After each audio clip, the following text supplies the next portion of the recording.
¿Qué tal, amigas, amigos? Bienvenidas, bienvenidos nuevamente a la videocolumna Nuestra Realidad Histórica.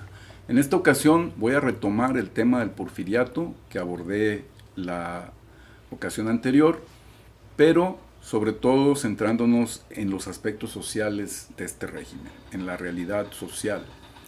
La vez pasada comentábamos que el régimen porfirista sobre todo había sido un régimen que en lo político se basó en la reelección, tanto del presidente como de los gobernadores, los presidentes municipales, etc. Y en lo económico, pues en el acaparamiento de la riqueza por una pequeña minoría de nacionales y extranjeros. En lo social, lo que sucedió fue la exclusión de las grandes masas de la población, de los obreros, de los campesinos, y también de las pequeñas clases medias que empezaban a surgir en el país, no solamente de la toma de decisiones, sino del reparto de la riqueza.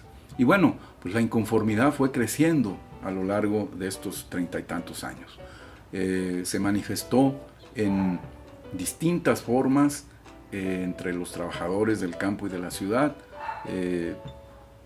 De alguna manera se recuerdan las fechas de la huelga de Cananea en 1907, la de Río Blanco en 1906, una huelga de mineros, la otra de trabajadores textiles. Y a nivel de lo que sucedía en Colima, pues también vemos expresiones de inconformidad. La huelga de los trabajadores de la construcción del ferrocarril en 1882 en Cuyutlán, por la suspensión de las obras y por la rebaja de los salarios. Esto de la rebaja de los salarios era algo muy común y que pues un investigador estadounidense de nombre Rodney Anderson escribió un libro muy ilustrativo, muy elocuente en su título, Parias en su propia tierra. ¿Y qué es lo que nos dice en este libro? Pues que los trabajadores mexicanos en esta época estaban totalmente al fondo de la jerarquía social, ignorados, explotados y recibiendo el trato de parias, de lo más pobre, de lo más excluido en su propia tierra por los patrones extranjeros que tenían inversiones en los ferrocarriles, en el petróleo, en la minería, en el comercio, etcétera, etcétera. En Colima, mencionaba yo que se dio en 1882 esta huelga de los trabajadores ferroviarios, en 1904 de los trabajadores que construían las obras portuarias de Manzanillo, y son al menos las que se tienen registradas por los documentos de archivo, pero existía también inconformidad entre los campesinos. Hubo demandas de los campesinos de la hacienda de San Antonio, que era propiedad de Antonio Vogel, un personaje de origen alemán, que era el dueño de esta hacienda, una hacienda muy importante, cafetalera, en el norte del estado, que se quejaban, los campesinos de Suchitlán, se quejaban del despojo de sus aguas por parte de la hacienda. De tal suerte que vemos en Colima, pues, cómo también la inconformidad estaba presente y cómo se generó también un régimen de haciendas en manos, sobre todo de algunos nacionales y de extranjeros, tal como sucedía en el resto del país. Ahora bien, las haciendas colimenses no eran tan extensas como pues las de Chihuahua, las de Sonora, las del norte del estado, del país, que eran muy extensas, o las haciendas henequeneras de Yucatán, donde la opresión fue también reseñada de una manera muy, muy amplia, o en Valle Nacional, en Oaxaca, que era la tierra del propio Porfirio Díaz.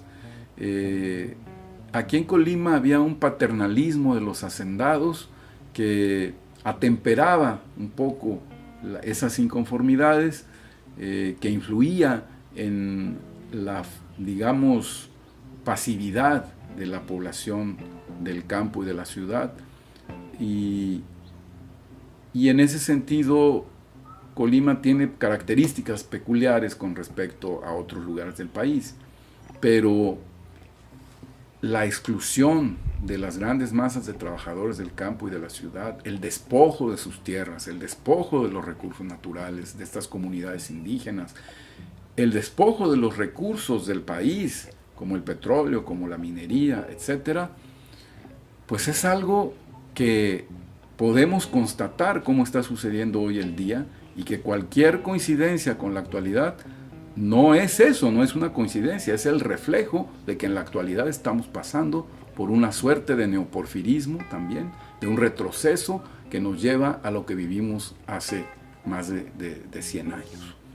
Entonces, en Colima también se dan crímenes que, como el de San Miguel de la Unión, mejor conocido como el crimen de los Tepames, pero este pueblo en aquel tiempo se llamaba San Miguel de la Unión, en donde el jefe de la policía, el comandante de la policía de Colima, acompañado de los hermanos Anguiano y acompañado de un grupo de policías, dan muerte a los hermanos Suárez en esa comunidad, en esa población. Y bueno, hay toda una serie de escritos que se han hecho al respecto, en donde se supone que el autor intelectual habría sido el gobernador Enrique O. de la Madrid, que también era un importante hacendado. Esto no está plenamente comprobado, pero es muy difícil que un jefe de la policía actuara para perpetrar un crimen de esta naturaleza por su propia cuenta. Y volvemos a lo mismo, cualquier coincidencia con la realidad no es una coincidencia. Estamos viendo hoy también la represión, estamos viendo la violencia del Estado, estamos viendo comandantes de policía que asesinan estudiantes, y bueno, yo solamente dejaría aquí la reflexión. Sabemos lo que sucedió después, en 1910, con la gran inconformidad que existía en la población mexicana, por la frustración, por la imposibilidad de participar legítimamente en la política, de tomar decisiones, por la falta de democracia y por la represión del Estado. Todo esto es una olla de presión que estalla en cualquier momento. Y en ese sentido, la historia del presente nos ayuda a entender la historia del pasado, como la historia del pasado nos ayuda a entender la historia del presente. Por lo consiguiente, la siguiente presentación que tendré con ustedes pues abordará ya el estallido de la Revolución Mexicana, tanto a nivel nacional como a nivel local en Colima.